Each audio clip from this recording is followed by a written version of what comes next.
lovely spring afternoon. How's the volume? Are we okay? All right. So, to give you the brief recap from last time, for those of you who weren't able to join us, we covered quite a bit of territory in terms of thinking about the history of evangelicalism as a theological movement in U.S. history. And I introduced you to probably what is the most famous internal definition of evangelicalism by the British historian David Bebbington, who has a 4-point overview of what he takes to be the essential beliefs or foci of evangelicalism. Really briefly, I suggested that in the 19th century, for most of the 19th century, America was largely an evangelical Protestant nation in terms of demographics, that this was the case regardless of whether or not a denomination might be perceived as I don't know what word to use here that doesn't evoke other images I don't want to yet. Traditionalist versus progressive, activist versus quiescent. But that there was a broad consensus for at least a good part of the 19th century that began to break down along geographical lines, certainly in the aftermath of the Civil War. But that at the dawn of the 20th century was really challenged by what we might think of broadly as modernism. New kinds of knowledge, new kinds of experiences, and understanding of the world in a more globalizing context. I know that's a term we use a lot now, but globalization has been with us for quite a long time. And that out of that, sort of the crucible of modernity, emerged two fundamental realities, at least in Protestant Christianity in the U.S. What came to be known as mainline Protestantism, your Methodists, your Presbyterians, your Lutherans, your Congregationalists, that made some attempt to integrate the modern world and modern beliefs, scientific knowledge, new economic systems with traditional Christian beliefs, practices, and doctrines.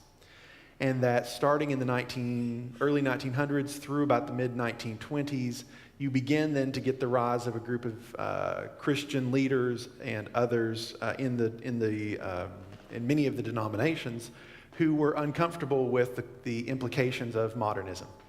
And that this group eventually emerges as fundamentalists, as fundamentalism.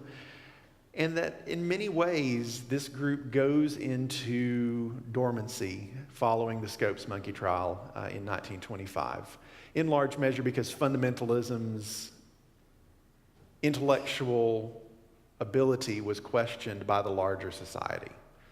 I'll put it that way, that there was a geographical and sort of social disdain by elites that was cast on fundamentalism. And so in the 30s, of course, and 40s, for lots of very understandable reasons, these sort of internal Protestant debates about who actually was in control of the tradition and what the trajectory of Protestantism in the U.S. was, sort of took a backseat to other pressing issues during the Great Depression and during the Second World War. The other thing that happened, I think, of note during that time period for where we're going today is the increasing rise and integration of non-Protestant folks within the larger American society. So starting in the late 1800s, early 1900s, the arrival of large numbers of immigrant populations from Eastern Europe or Ireland who were Protestants of no kind. And so that increasingly diverse reality of American life also, I think, comes to bear in what we're going to be talking about today. So that's my real quick overview. The picture behind me is a fairly recent piece called One Nation Under God that I'm going to finish with today. This is my goal, is to get back to this picture. And hopefully throughout the course of my presentation today and our conversation today, I will provide a little bit more detail as to how a work of art like this emerges in the early 21st century. Just very briefly, at the center, we have Jesus holding the Constitution. Okay, so we're going to come back to this. Because this is important. This is important for understanding where evangelical political theology, that is the intersection between evangelical theology and evangelical politics, or at least a certain branch of evangelical politics, is right now today, and why this particular picture would elicit hope for some evangelical Protestants in thinking about their role within a larger American society.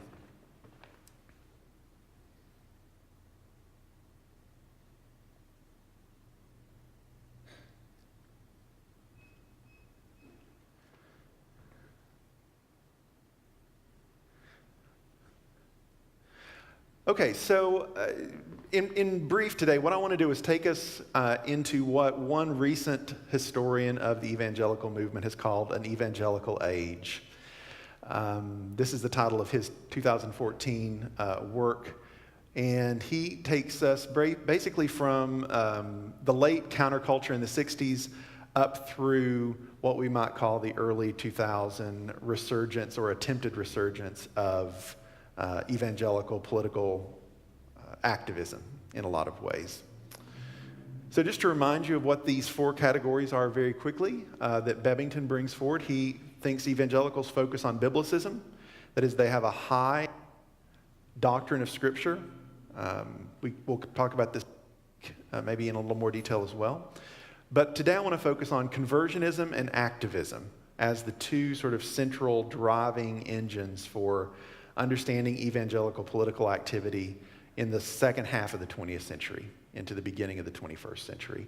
That is, this notion that people need to have a born-again experience, that an emotional response, we might even suggest a stereotyped emotional response, is a requisite for being a member of this movement, and how perhaps that focus on emotional responses spills over not just into sort of theological categories, but even into political categories. That it has a secular form as well in terms of thinking about one's belonging in a larger political movement or ideological movement. And then activism as well, that part of what it means to be Christian, going all the way back to the 19th century, is to be politically active in some way or sharing the good news of the gospel in a theological context. And I think conversionism and activism are really essential for understanding some of the major turning points in this story from the 1950s through 2004. So this is about it for words. Everything after this, I'm going to show you pictures, because there are lots and lots of good ones that you can get from this time period. But I want to start in the post-war period with the emergence of the Judeo-Christian consensus under Eisenhower. And in some level, if you use this phrase, the Judeo-Christian context, in a lot of modern context, you get a couple different responses. One is that there's not much Judeo to the Judeo-Christian consensus. But this was an attempt, after an incredibly fractious 2 decades in American life, to try to find something that downplayed denominational distinctions and the ways in which the denominations and religions disagreed with one another, and to find some common tradition that people could rally around. And so in the 50s, to the extent that you start to have the emergence of an evangelical subculture again, it is part of this larger Judeo-Christian attempt to, let's not talk about those things that we've argued about in the past. Let's not expend a lot of energy trying to enforce some particular version of Christianity. Let's just be content to say there's a broad, in some ways, a desire to return to this 19th century pre-Civil War consensus, if such a thing ever truly existed, right? So this is the time period in which, for example, most famously, the phrase "one nation under God" is added to the Pledge of Allegiance, right? I think it was 1954, perhaps. I'd have to look it up. So this real desire for consensus in American life, and finding a way in which religious belief, religious conviction very clearly dovetailed with Americanism and what it meant to be a good American citizen.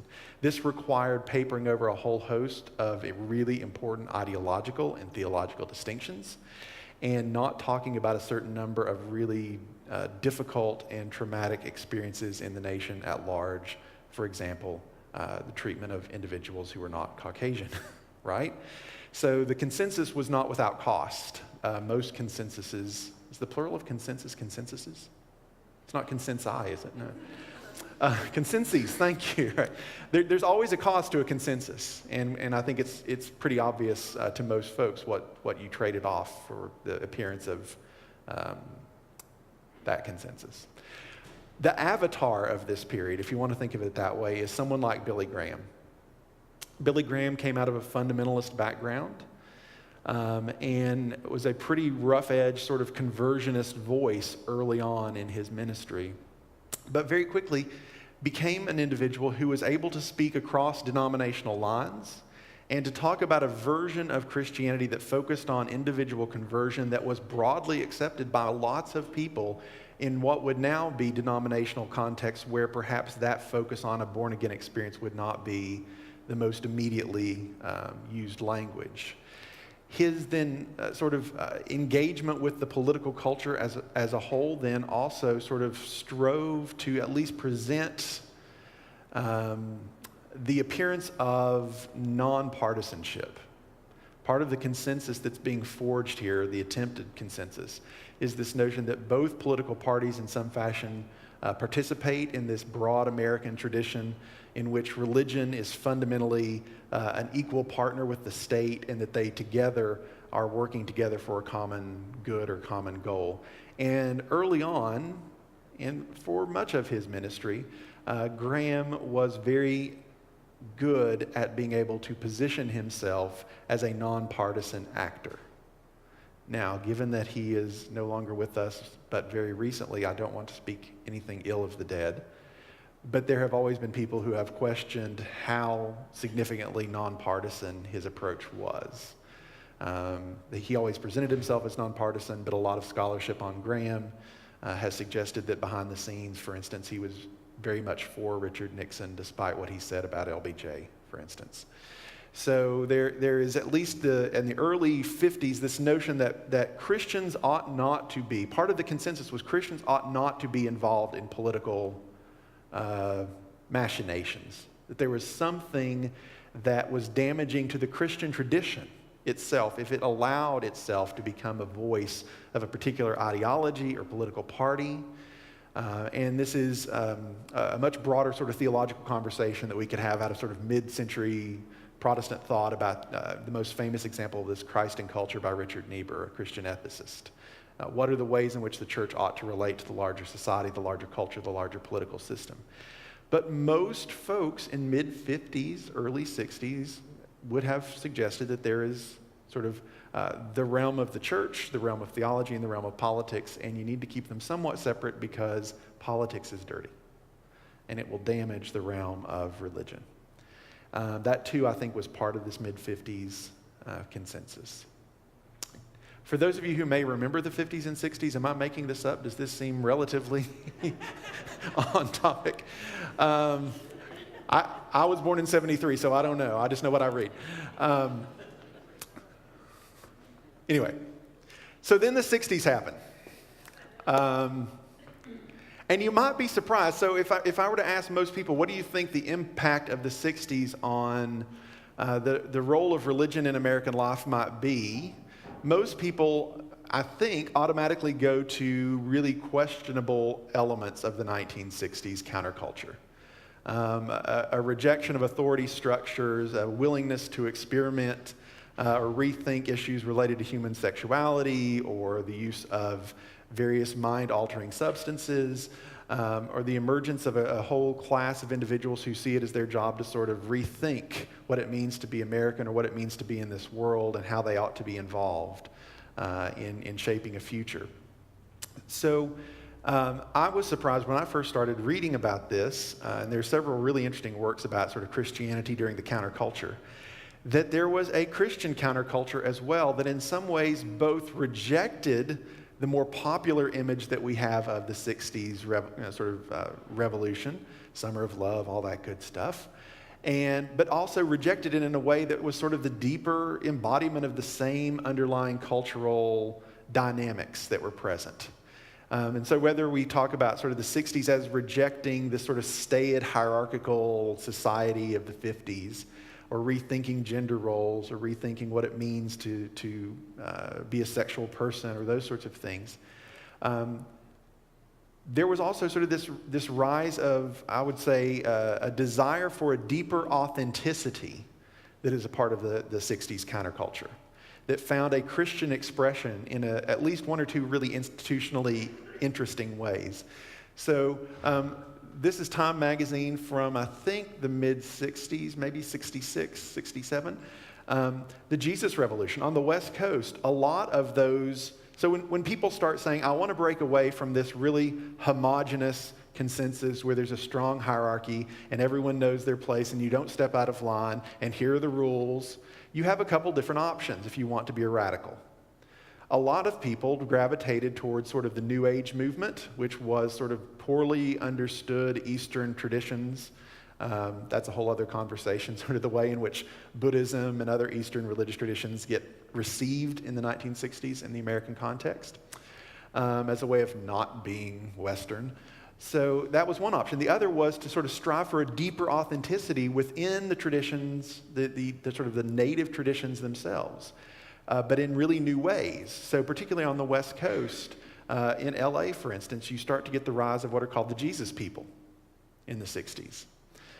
Who they went by the name, if you've ever heard Elton John's, everybody's heard Elton John's Tiny Dancer, Jesus freaks.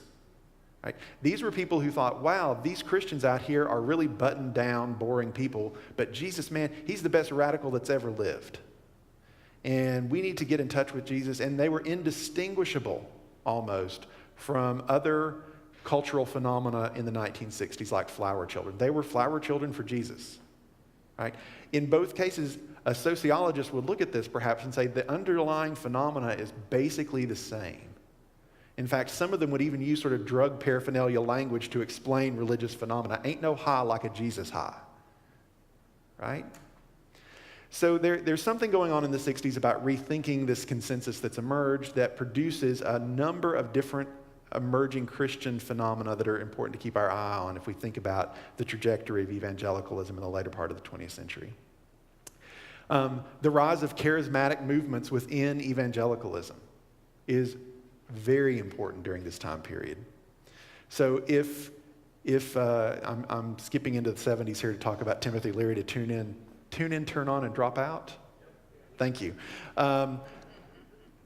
There are Christian versions of this that are drawing heavily sort of on new charismatic revival movements, or what sometimes is called neo-Pentecostalism. So if you know anything about Pentecostalism, can I do a quick 2-minute survey on Pentecostals here?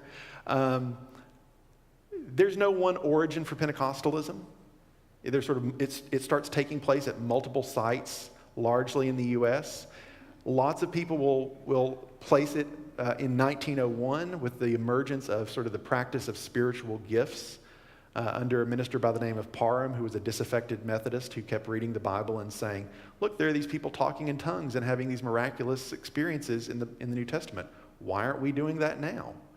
And so in the early 1900s, this process, this practice of being baptized not just by water, but by the Holy Spirit, and therefore speaking in tongues, something called glossolalia, begins to emerge in some conservative Protestant groups. Some of them form denominations, like the Church of God in Cleveland, Tennessee, is a charismatic denomination. They form institutions like Lee University. But others move in different directions. So the most famous sort of Pentecostal movement is the Azusa Street revivals in LA in the early part of the 1900s. And this sort of charismatic resurgence is really destabilizing. One of the things that's quite shocking about the Azusa Street revivals is that they're taking place in one of the most diverse areas in America at the time.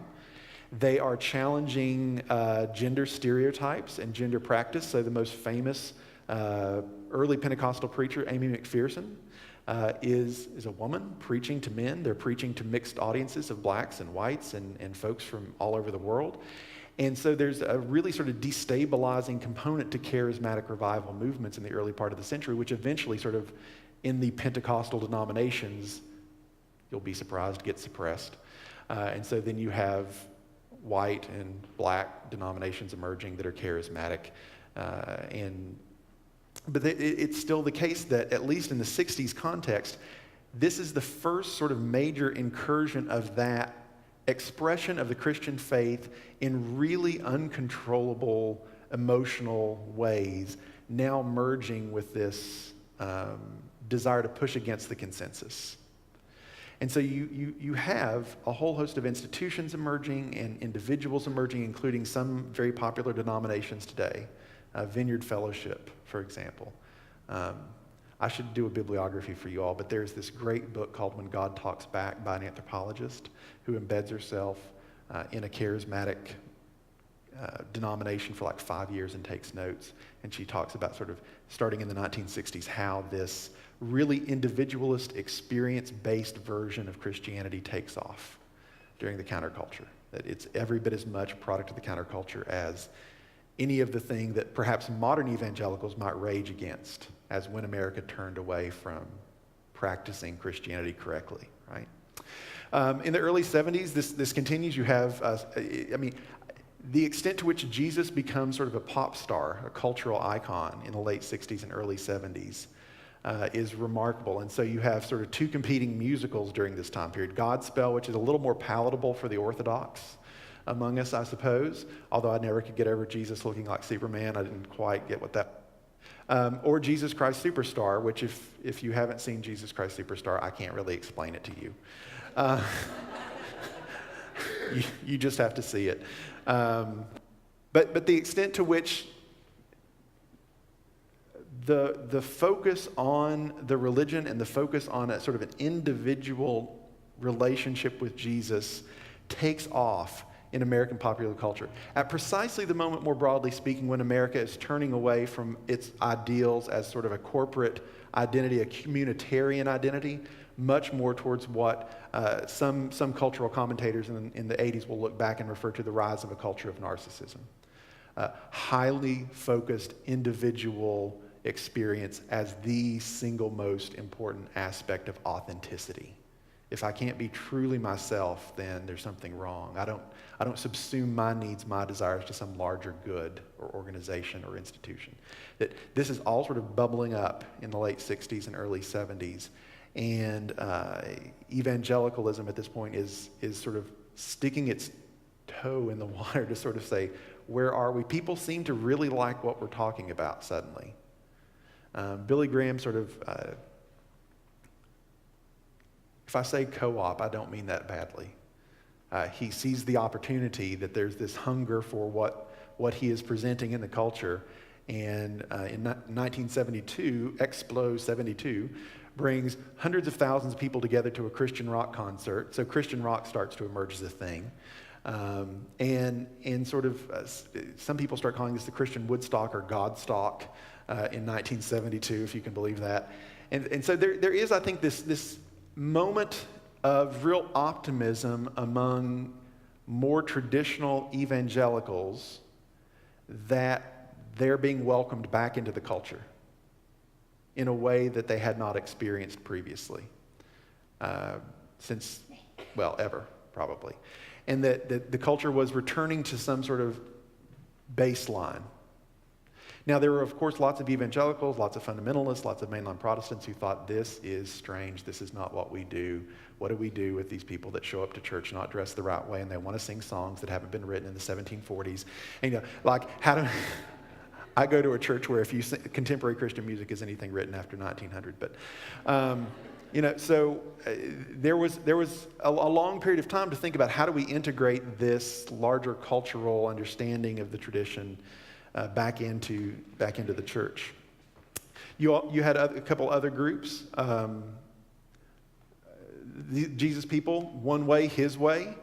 I don't know if you recognize the sign at all, but that's a Jesus people sign. That's a Black Panther sign, like the original Black Panther, not T'Challa. Right? So there are lots of ways in which, as Christianity is reemerging as sort of a cultural force, it's using some of the same images, some of the same ideas, some of the same concepts from the broader cultural upheaval that's taking place in the 60s and 70s. The one thing I would say that as this is happening, it largely still remains a middle-class, white, Protestant phenomena. And it has not yet thought through what the implications of this new theological optimism, or cultural optimism, maybe I should say, is going to be with regard to how we ought to engage in politics. If you ask most evangelicals in the 70s, what do you think about politics? And should Christians be engaged in politics? The answer would still probably be no. You can't do it without selling your soul. And of course, Watergate and everything that followed was a real indictment against the dangers of being overly involved in politics. And that was a lesson that lasted for about 3 years.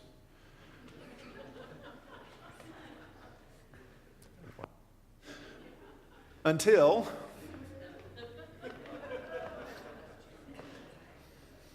Jimmy Carter.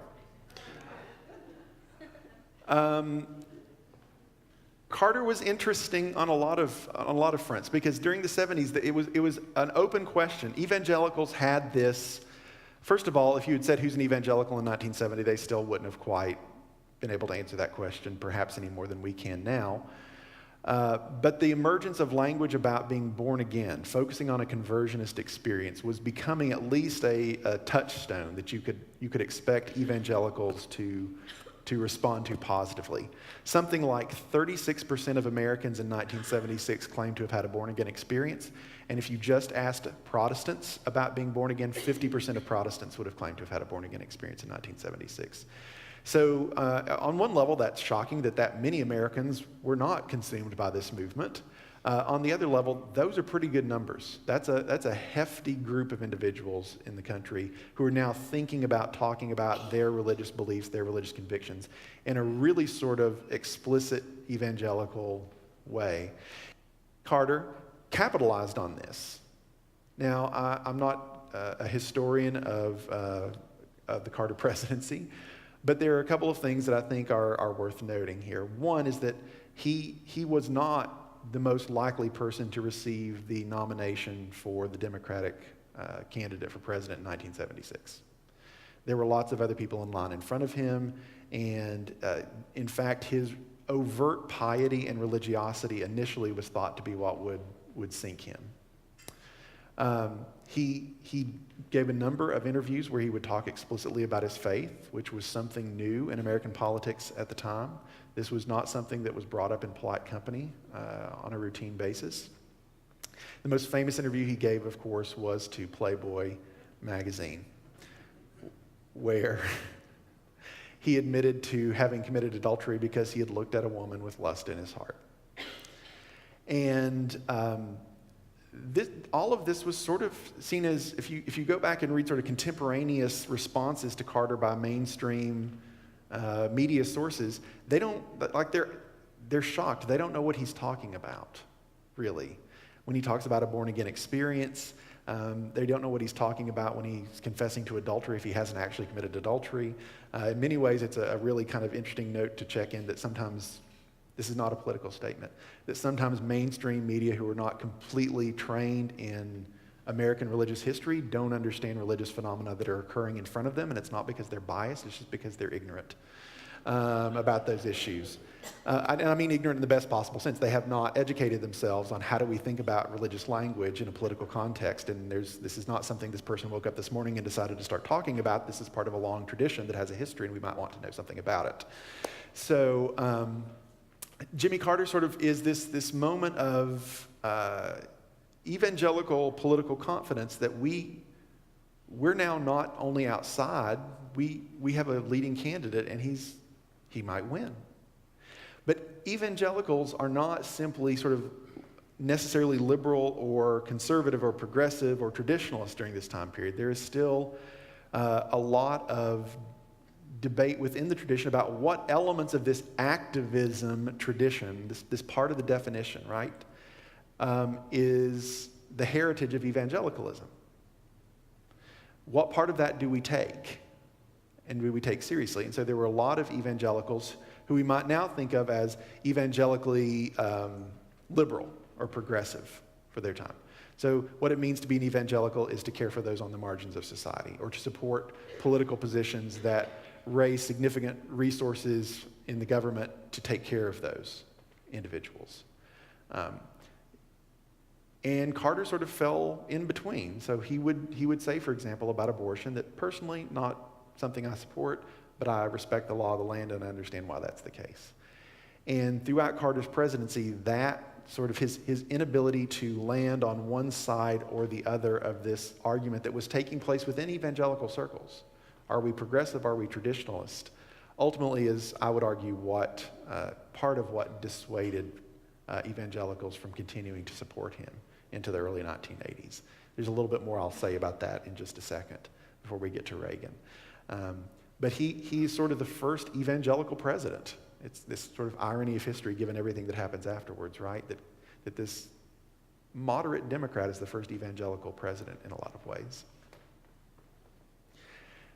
There are a couple of other things that are going on outside the realm of politics that I think are worth noting, because they're conversations that are happening not necessarily just within evangelical circles, but certainly are tributaries that feed into later sort of thinking about what it means to be an evangelical who's engaged in politics. So after 76, the idea that Christians shouldn't engage in politics is gone, for the most part, in evangelical circles. We elected a president. We can do it again. The question is, at what cost? What do we expect people to hold to if we're going to do that? And so there are a couple of other things I want to touch on here just briefly. One is the rise of what I might call the evangelical family. Notions of the evangelical family. So if the 60s and 70s sort of pushed people to rethink hierarchy, authority structures, the nature of what it meant to be Christian, many in the evangelical communities eventually decided that the 60s and the 70s were heresy, that they were dangerous, that they were encouraging people not only to think things that they didn't agree with, but that were corrosive to the foundations of society itself. And this will be particularly important for understanding what happens with evangelicals in the 80s and the 90s. The technical term for this might be there arises this theory of societal collapse, declension, that things are getting worse all the time. And why are they getting worse? Because we took a wrong turn. We took a left turn in the 60s and early 70s. And this assumption comes from a number of different sources. The most famous one that I will introduce you to, because he's still around and he is a good friend of the current Vice President of the United States, is Dr. James Dobson, who is by training a child psychologist. He does not practice child psychology in any official capacity anymore. But his underlying, his most important early work in the 70s was Dare to Discipline. And in essence, Dobson argues that society is meant to be structured in a certain way, largely with disciplinary fathers at the top. And in a lot of ways, Dobson's arguments are a reflection, a theological reflection, sort of Nixonian law and order kind of rhetoric. That society only works when there are clear lines between who's in charge and what place they're in charge and what kind of things they have control over. And that this starts fundamentally not in society as a whole, but in family units. And so to the extent that individual families are corrupted with regard to this question, by raising children who don't understand who's in charge, then it's not surprising those children grow up and don't recognize legitimate authority later on in their life. And so he posits that there is sort of a biblical Christian model of child rearing. And he sort of goes back and forth. So some of his early work is fairly secular. Some of his work is overtly religious. And sometimes it's hard to tell whether he's saying something for religious reasons or for quote unquote secular reasons. I think he's always saying things for religious reasons. But and so out of this movement about what a ideal Christian family and therefore an ideal society ought to ultimately look like, you see the roots of a lot of contemporary debates in politics regarding questions about the role of women working outside the home, what it means to be a man, what masculinity looks like, what kinds of sexuality are acceptable and in what context they're acceptable, what educational systems ought to look like. Does the educational system impose this understanding of what the family should look like, or does it Does it do something else? And if so, how does a Christian respond to that? And one answer to that is you homeschool. So there's a large homeschool movement that sort of says you can't trust the secular authorities to educate your children because they're going to teach them things about the nature of authority and the structure of society that are absolutely wrong. They're going to teach them to tolerate things that ought not to be tolerated. And so in that context, if you can't change secular education, you should remove yourself from it. So Dobson's influence on larger evangelical political engagement is sometimes a little hidden because he's doing this one thing over in the corner sort of about the nature of the Christian family. But he has also been very much, he's mentioned the same voice as Pat Robertson, Jerry Falwell, Ralph Reed, these sorts of folks, as providing the intellectual underpinning for the kinds of political engagement that we see some evangelicals engaging in the 80s and the 90s. And his group, Focus on the Family, that he founded, I believe he left in 2010, but he still sort of is distantly involved with them, does a lot of podcasts. And as I said, as recently as 2 weeks ago, the current vice president spoke at one of his meetings about how we're going to finally deal with some of these issues, how the government has been attacking the Christian family for the past 40 years. So this is not specific to this question of politics, but he is one of the major sources for thinking. So,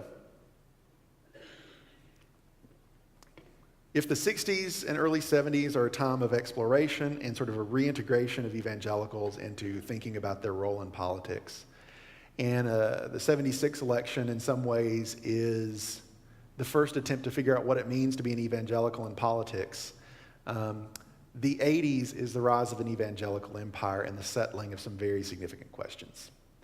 So usually it would be more appropriate for me to say we're now not talking about evangelicals in politics, we're talking about the rise of the so-called religious right.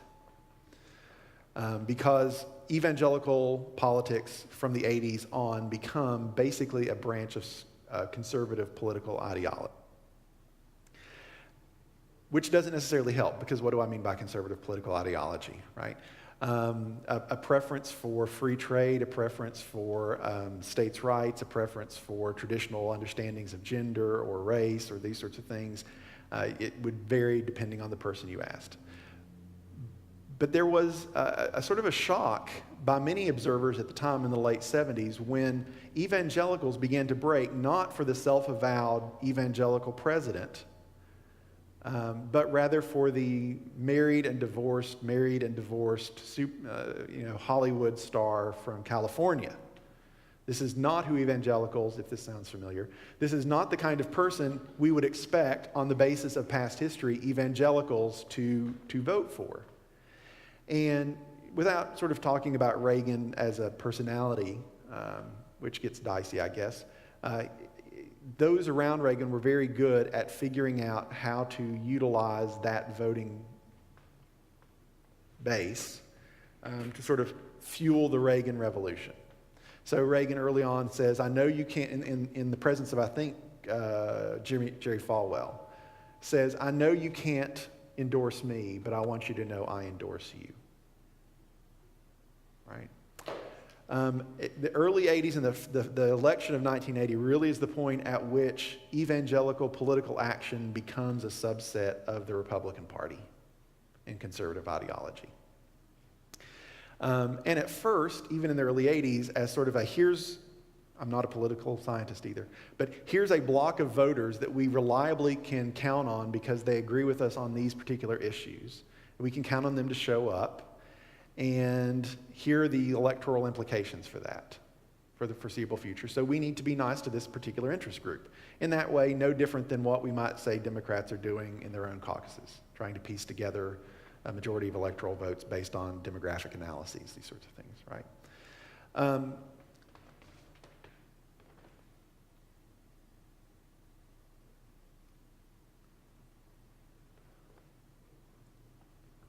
But once again, some other things are taking place off stage that I think are important to note. So this is a deep cut. You probably have never heard of Rousas Rushdoony. Rushduni. And most evangelicals in the 1980s would not have heard of him either, and if they had heard of him, would have thought he was a bit extreme. But I think that there's a lot that's taking place in contemporary evangelical political engagement that really can't be understood apart from Rushduni's work.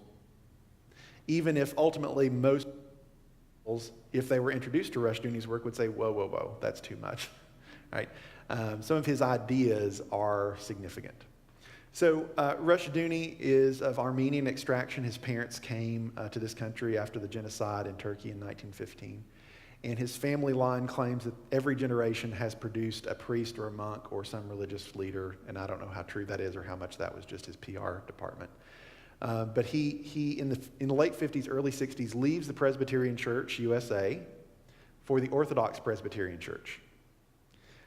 I don't know how much you all know about the Orthodox Presbyterian Church. But they are the furthest. Is there one further to the right than the OPC? There is? Well, the Evangelical Presbyterian Church, I think. Okay. So they're a very traditionalist, almost, we would probably say fundamentalist version of the Calvinist theological tradition. He becomes sort of a leader in that denomination and even pushes some of the boundaries there. So he creates, he's sort of a very intellectual person who wants to take the sources of the Reformed tradition as seriously as he possibly can and play them out to their logical conclusion. And you may know that anytime you play anything out to its logical conclusion, you are in very dangerous territory, right? So he creates a whole system that comes to be known as Christian Reconstructionism. And in essence, he suggests that what it means to be a good American and to be a good Christian is to live according to biblical law. So he writes a multi-volume work called The Institutes of Biblical Law. And the single deepest idea that I want you to take away from what he's arguing is that there are two ways you can be in this world. You can either be in an autonomous system, lawful law, whether based on tradition or reason or experience, or you can be under God's law, theonomy. So Christian Reconstruction is a theonomist system in which it argues God has given human beings all the laws they need to live by, and the way in which Christians ought to engage society is by trying to enforce laws, by building coalitions of like-minded individuals. He always got tripped up over stoning, right? What about stoning for adultery? And his response was, well, stoning is very efficient because there are lots of stones everywhere, and if you're stoning someone, no one has to know who actually was the person that killed them.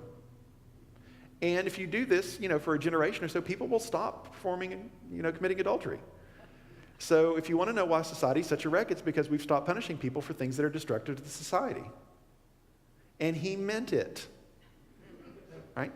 So when I say most really conservative evangelicals probably don't know who this is, and when they did know who this was, sort of went, whoa, that's too far. They were responding to some of his logical conclusions, right? If you want to adopt biblical law as a model for society, that includes such things as stoning adulterers and killing homosexuals. What do you want me to do about it? You either believe there's God's law or you think there's something else. And if you think there's something else, you're not really Christian. So once again, I'm just trying to sort of lay down the general idea here, right? So he comes up with this notion of, sort of dominionism or theocracy. And there are people who would argue that we have a sizable branch of evangelical Christians that, while they would not accept wholesale everything that I just presented to you, would say, if there's a conflict between the Constitution and my understanding of the Bible ought to trump your understanding of the Constitution. There are those people. And we're heading back to that picture. And that picture is one way that they try to resolve what I would argue is an internal illogical inconsistency. Are you under the Constitution or are you under Scripture? And if you want to be under both, how do you make them talk to each other in some fashion, right? So once again, this is a really kind of, this is never a large movement, but it was a movement that was in touch with people like Pat Robertson, like Jerry Falwell, who were able to repackage this in much more culturally palatable terms by focusing not on the totality of all biblical laws, but on a certain number of biblical laws. And what biblical laws did they tend to focus on? They focused on issues about the family, about gender, about sexuality, about abortion, right? So I should say, because I don't think I have a slide about this, that it's often the case that people think that abortion really is what gave evangelical right-wing politics the push back into the deep end of the pool. That 1973, Roe v. Wade, the decision of the Supreme Court that the right to an abortion was constitutionally protected under the Fourth Amendment, I believe, right to privacy, was what did it. There is some debate about this in the scholarly literature right now, and by the scholarly literature, I include a very interesting two-part sketch by Samantha Bee, which is fantastic, where she actually goes through all of this in much more detail than even I can right now. But in the legitimate sort of scholarly debate about what was the fire that ignited the return of evangelical conservatives to the realm of political activism, it's often presented as though really it was Roe v. Wade. The problem with that is if you go back and you read contemporaneous sources after the decision, one of the things that you find, everybody take a deep breath, the Southern Baptist Church thought it was a great idea. The initial response from the Southern Baptist Church was, this is a great decision because it respects religious liberty.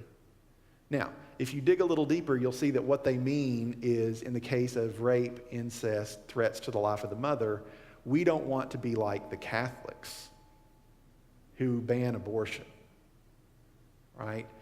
That they really thought of it in terms of religious liberty and had a set category of individuals who should be able to pursue a termination of a pregnancy without risking the life of the mother or using dangerous methods that were beyond the reach of many of the people who were seeking abortions because they were not wealthy enough to pursue them, right?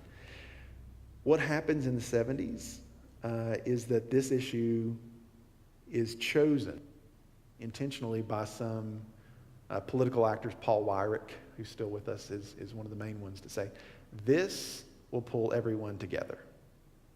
This will be sort of the rallying cry that everyone can agree on. Let's let this court case be it. It pulls into a lot of things. The state overstepping its boundary, the state attacking the family. We wouldn't have these problems if sexual activity was only taking place in legitimate places anyway. It's an attack on the next generation. I mean, all sorts of things. This one issue becomes sort of a touchstone that allows for the consolidation of a particular understanding of what Christianity is and why it needs to be politically engaged. And once again, whatever your own politics or ethics are on the question of abortion, what this does is the emergence of a really new consensus. And so by the late 70s, the evangelical answer to abortion is no.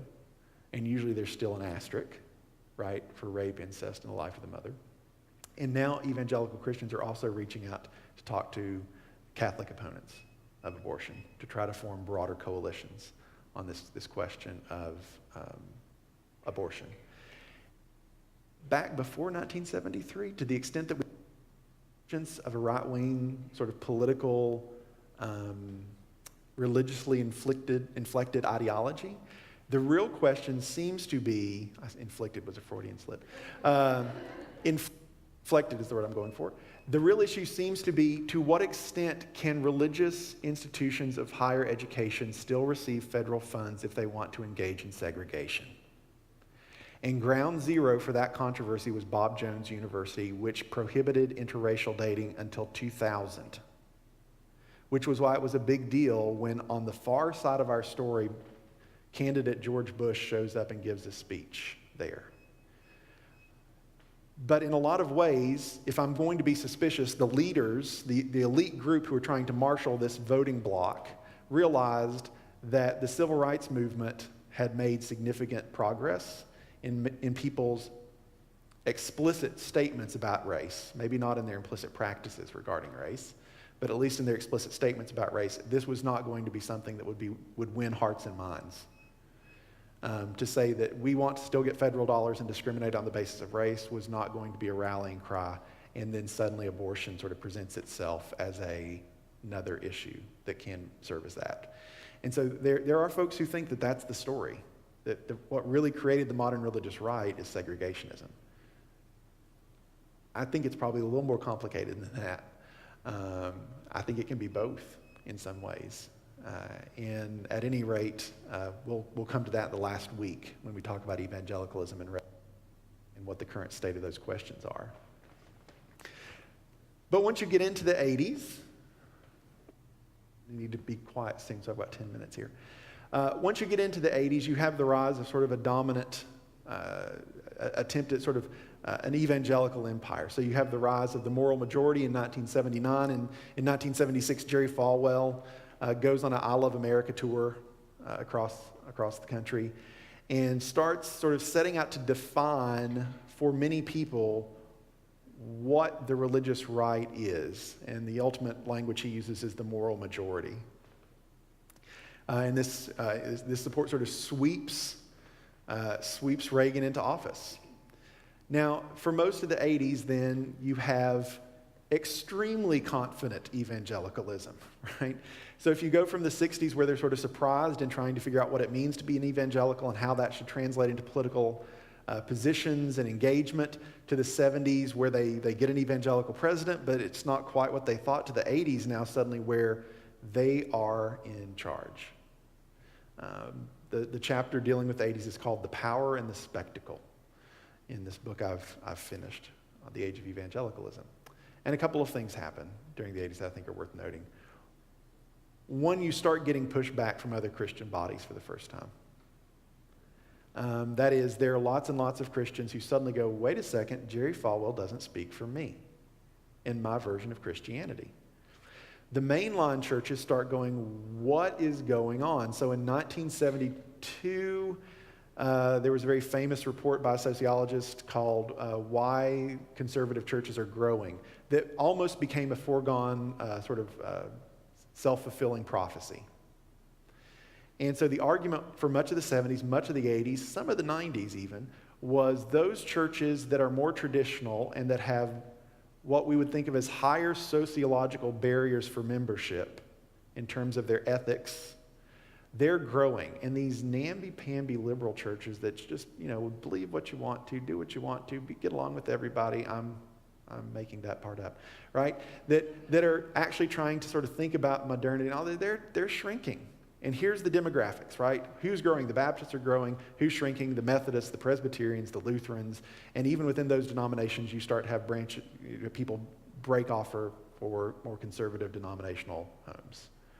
And so this sort of became a self-fulfilling prophecy in a lot of ways. That somehow if you want to grow your church, you need to be more traditional. You need to at least have a home for people that are more traditional, more conservative, more evangelical in how they want to articulate their faith.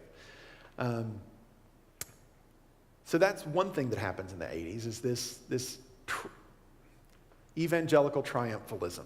Let's call it that, right? We're here, we're in charge, now things are going to be different. Only they weren't, right? So a couple of things start to happen. The rise of televangelism. So Jim Bakker et al., right? Which is a part of the evangelical move, right? So once you have this technological ability to communicate to millions of people at all times, there's no reason you shouldn't pursue that at whatever cost. And so, of course, you get bad actors who fall into that category, and those bad actors ultimately really call into question the entire evangelical project for some outside viewers, and even for some inside viewers. My family was pretty evangelical. They never had much to do with folks like Jim Bakker. Their response is, he's trying to make money, right? So it's once again not a case where all evangelicals were suddenly like, these people are great. As they became triumphant, as they became close to a large, powerful voting group, they started attracting a lot of other individuals along the way. The other thing that sort of happens is they're in charge, but a lot of their priorities their social conservative priorities don't actually get enacted.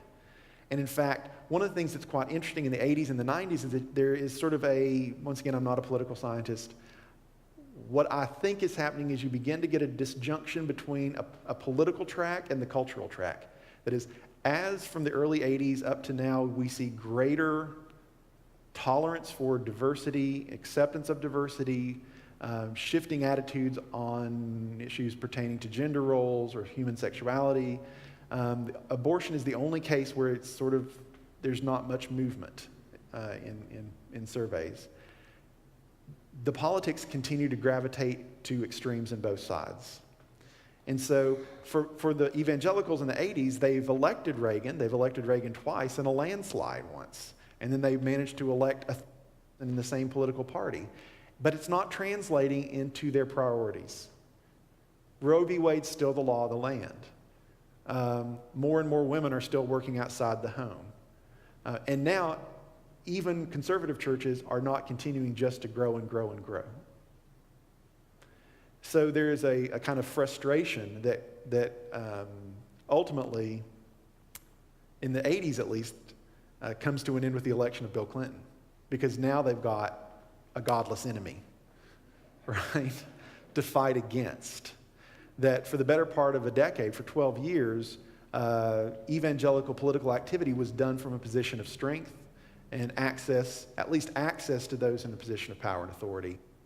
Grow things like the Christian Coalition. Pat Robertson runs for president in 1988. He doesn't succeed in that endeavor, and I would wager that was as much because of his association with individuals like Jim Baker and other televangelists as anything he said or any positions he stood for.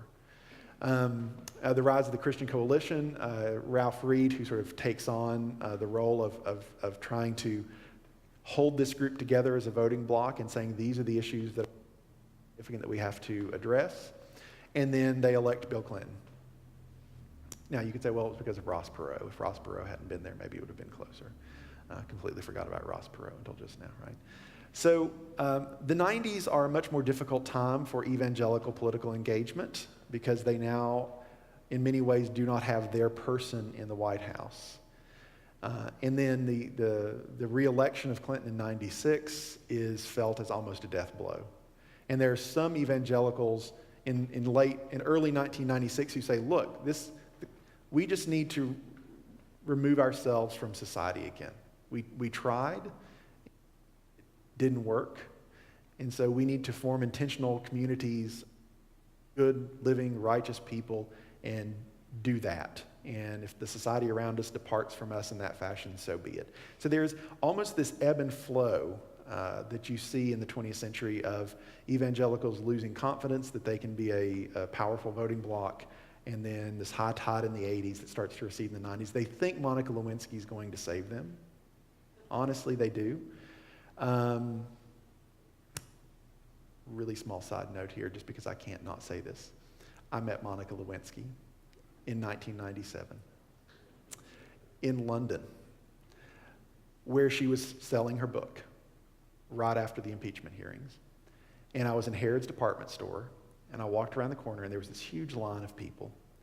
And I said to the person in front of me, what is this line for? And they said, well, this is the line to meet Monica Lewinsky. And I said, well, I'm standing in this line then, aren't I?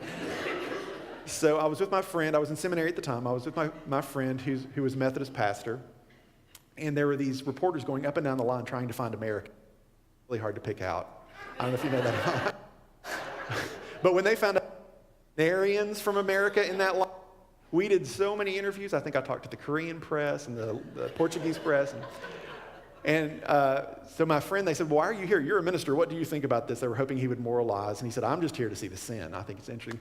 But they asked me after I met her, because I'm kind of a softie, and I really felt bad for her. I felt like this young woman, like she did something, and now like that lots of people do, and now she has to pay the price for this, and that's sexist and all that kind of stuff. And so I was Team Monica.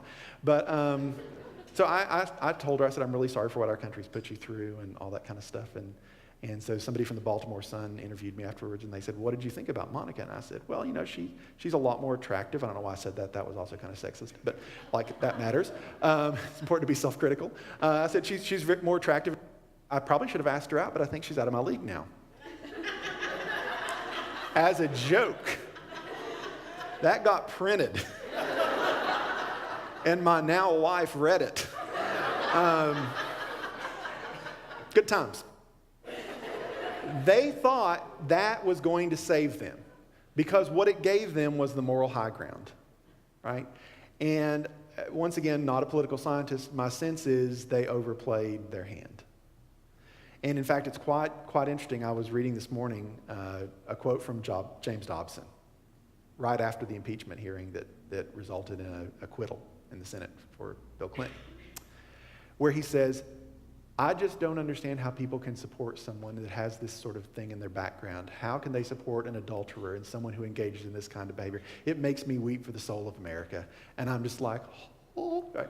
So, but really, in 1998, then up to 2000, the evangelical political alliance is really, once again, knocked way back on its heels.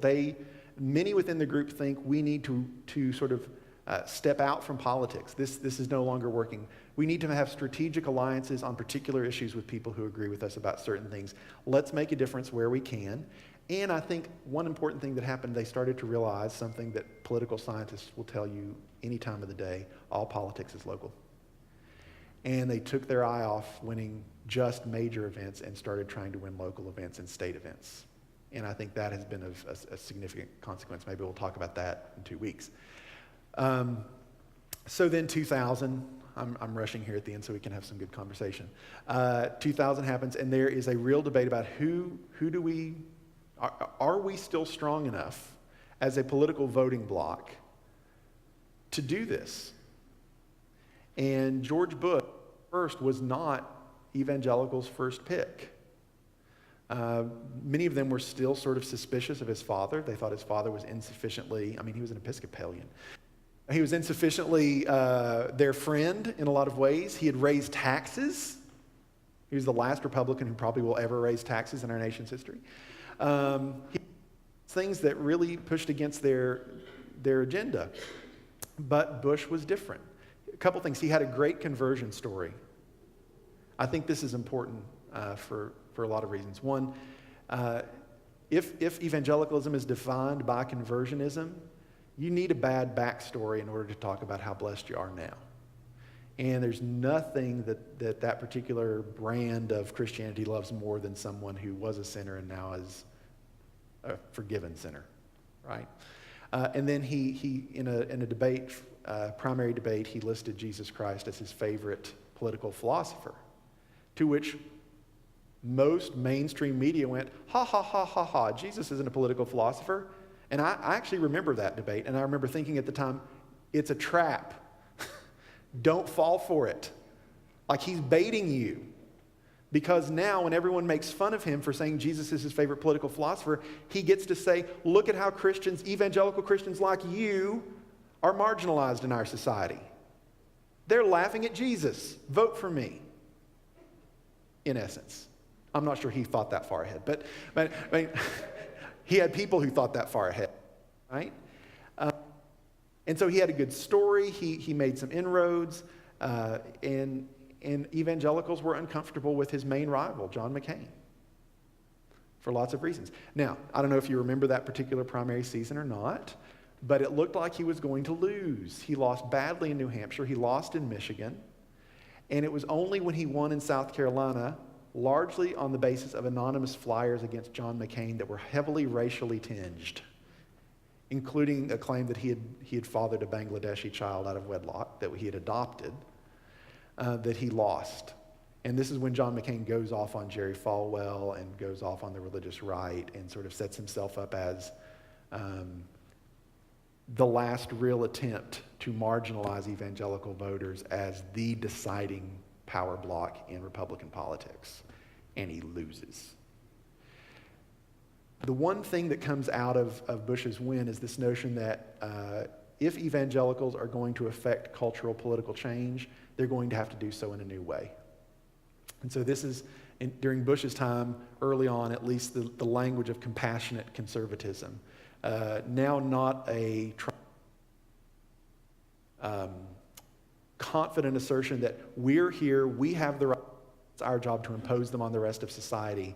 But let's model a version of conservative evangelical ethical principles and try to encourage people to come along and be fellow travelers with us, even if they are Catholic, even if they're conservative and Jewish, even if they're conservative Muslims.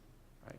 There was this broad consensus, attempt to craft a broad consensus that there could be a conservative resurgence, but it couldn't make the same mistakes of the 80s, that it had to at least be couched in different language. And so you have the creation of the Office of Faith-Based Policy, this notion that the churches could be more involved in providing social services and a whole host of ways in which the Methodist George Bush, who wore his religion somewhat on his sleeve, could help reintroduce evangelical political engagement in a new, softer, more gentle way. And then 9/11 happened, and the Iraq War, and Katrina. And we'll pick up there in 2 weeks. Okay? That's big picture stuff. Oh, yeah. While I'm waiting for some questions, I'm going to close this so I can open up something else, and I'll tell you a little bit about this picture as well.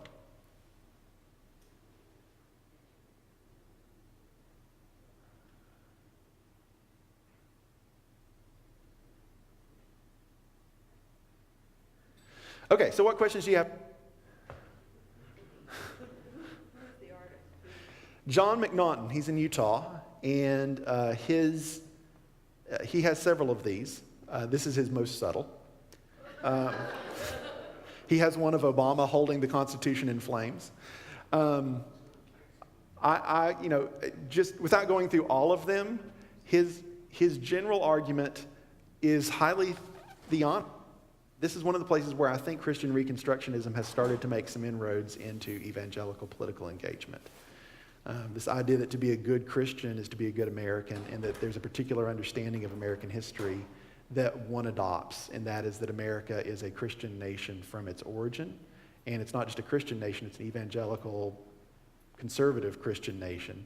And that something like a constitution that's created in historical time and is able to be changed through political action is not a sufficient basis for a Christian society. And so this idea that the Constitution is like the Bible and has the same source. I mean, like right now, should I step in it?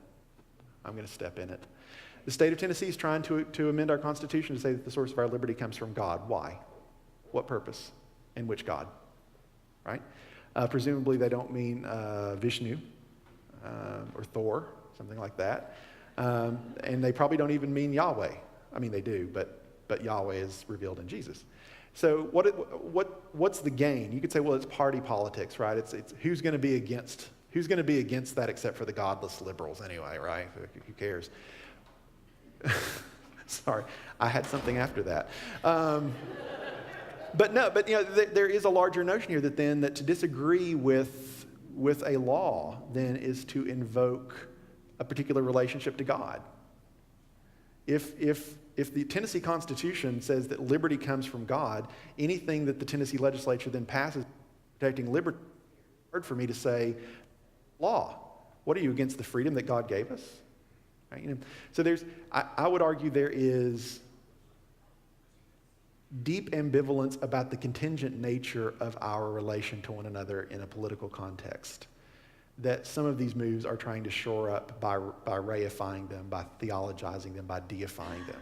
Constitution is a document of historical time with certain sources at hand by its authors, and it was intentionally created to be able to change as society changed and to address all sorts of new challenges. And something like this says, no, it wasn't, at some level. We'll up there in just a second, but I want to make sure we have time for questions.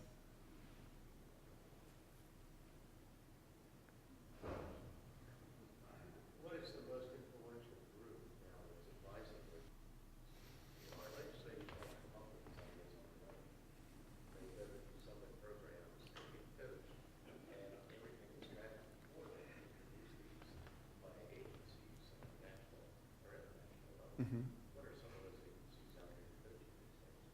Yeah, so what's interesting to me is the question is like what's the institutional context for this kind of legislation? Who's drafting it? So in the 80s, you had groups like Moral Majority. In the 90s, I can't think of a single group of power now. And I don't know what to do with that. At one level, I wonder if it's because it's become so diffused. I might just say the Republican Party. And I'm not trying to be partisan by saying that. I think, originally in the 80s, as Republicanism saw this particular group as a voting bloc and invited them into the conversation and allowed them to start to say, drafting legislation, they saw this as an interesting tiger to ride to power. But you know what that story ends with, right? That eventually the tiger consumes the person who's riding it. And so I'm not convinced that there is any real daylight between the institution of the modern GOP and evangelical Christianity in this particular form now. There are some individuals who would still consider themselves Republicans who are uncomfortable with that, but they don't have an institutional context. They know they're not liberals, they know they're not Democrats, and maybe they're not libertarians. So what are they? They're homeless politically. And where do they go if they want to push back against these sorts of tendencies? And from a purely political perspective, people are saying, look at the demographics. Depending on how you count it, you're talking about 14% of the population. You just put all your chips on 14% of the population, and you think you're going to keep. The Republican Party at the presidential level has won one election straight up since 1988. I mean, there were some issues around 2000. I don't know if you remember, right? They won 2004, and then I hear that there are some people who think this isn't the case, but the current occupant of the White House lost by 3 million votes, but won the Electoral College across 3 states with 70,000 votes. Not that I've thought about it a lot. So demographically, this is not sustainable. And there are lots of people in the Republican Party who I think know this and are saying this, but this is who has the steering wheel right now. So I don't think you need a moral majority or Christian coalition if you've taken over the institution. It's more complicated than that. There are lots of good people in the Republican Party who are trying to do the right thing. I'm absolutely convinced by that too. Yes, sir.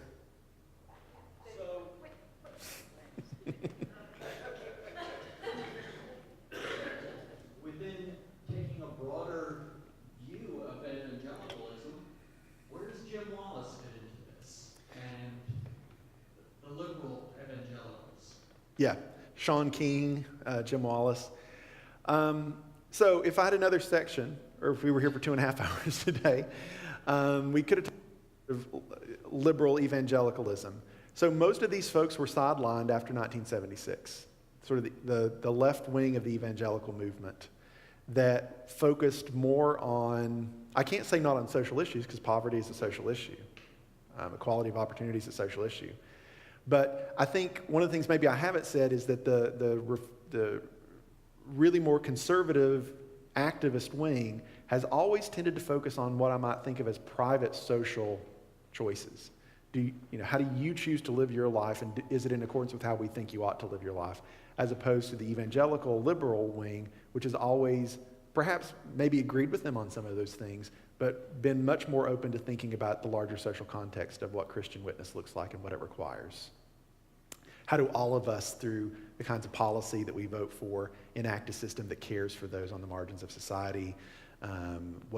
Is mission more than simply convincing someone to have a born-again experience? All those kinds of things. So Jim Wallace is the most famous example, founder of Sojourners magazine. Is it Sean King? Who? Shane Claiborne. Yeah, he's on my Twitter feed, and I keep messing his name up. Local person, actually, from Maryville, who's sort of moving towards forming intentional communities and living with those in the margins of society. And I think they got sidelined in 1976. Those people who were interested in those things went to the Democrats. And the Democrats saw them as a voting bloc. And it's also at that point where you start having this, do Democrats have a religion problem? Kind of rhetoric start to pop up. right? That in much of the 80s, if you were talking about religious voters, the Democrats didn't have anything to say to you. They didn't know how to talk about it. Because what it meant to speak about religion was so defined by those on the far right that it was just impossible to get a place to stand. And that's changing. That is changing. So Wallace and Sojourners Magazine, the Red Letter Christian movement, if you've heard of the Red Letter Christian movement, that just says, hey, let's see what Jesus actually said about things, which is, as a biblical scholar, historically questionable, but as a political program, I'm happy to follow along with. What does Jesus say? And Jesus says a lot of things that are really inconvenient for conservative political evangelical ideology about the poor and about the treatment of them and forgiving others and all sorts of things. It should be troubling for us too, I would say, regardless of what our politics are. But so they're there and they're reemerging, but increasingly they don't want to call themselves evangelicals anymore. So Princeton has a long-standing evangelical organization that last year said, our beliefs haven't changed, but the evangelical movement has so allowed itself to be degraded by politics, we can't call ourselves evangelicals or people will not be able to hear our witness, which is heartbreaking. I find that a heartbreaking statement. If we want to talk to people about Jesus, we have to make sure we know we're not with that group over there who talk about him all the time. It's a terrible place to find yourself in if you want to actually witness to your faith. But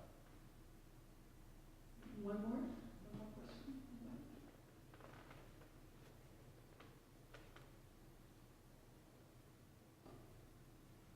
you want me to show you who's on? Oh, one more question. I want to know how you see I want to see the evangelicals voting for our current president. Well, I'll say the fourth, what I'm working on now for the fourth presentation, there is a healthy debate. So first of all, people who study evangelicalism like professionally, like not me, like people who are American religious historians, right? They're getting a lot of work right now. I'll put it that way. And they're generating a lot of text because they're trying to provide a social and historical context for 2016. And in many ways, the dividing line is Donald Trump and his support among evangelicals at 81%. It was down to 60% in December. Now it's back up to 74%. And in fact, the Stormy Daniels stuff actually seems to have helped him with evangelicals. I promise I'm going to try to explain that. Is this an aberration? Is this a devolution from evangelical principles? Or is this the deepest articulation of some of elements of conservative evangelicalism, stripped of everything in their purest form? Once again, it's probably neither of those things exactly. But there are certain components that we can lift up out of the history of evangelicalism and say, okay, once again, the logical end result of this would be something that looks like the moment we find ourselves in now. And so then the question is, so does that blow up evangelicalism or does it reform into something else? And I don't know. I want to tell you about a few things on this picture real quick. And do I have like 5 minutes? What time am I supposed to be? Okay. So if you still have other questions, interrupt me. But I'm so fascinated by this, I wanted to make sure we talked about it. So like I said, one element here is you've got the deification of the Constitution. And if you listen to a lot of conservative evangelical politically activist voices, I'm trying to put as many qualifiers on this as possible, right? You will hear them say things about the Constitution that you would also hear them say about the Bible. So if evangelicalism is marked by biblicism, a notion that the Bible is inerrant and correct in all matters regarding theology, history, geology, psychology, anything you might want to know, there is a weird kind of secular correlate with that in the Constitution. But then that secular constitutional language is now almost being deified as well. So that we functionally have two canons as an evangelical conservative Christian. We have the Bible and we have the Constitution so understood in certain ways. And therefore anything that we don't like about the culture or the laws of the culture are now not just a violation of God's law, they're also a violation of God's divine law in the Constitution itself. And so he packs a lot into this one picture, okay? So some of the folks there are very classic categories. So I read an interesting book called The Bible and the Founding Fathers by a professor of law at Georgetown University and did an interview with him. In fact, I'll send it to you so you can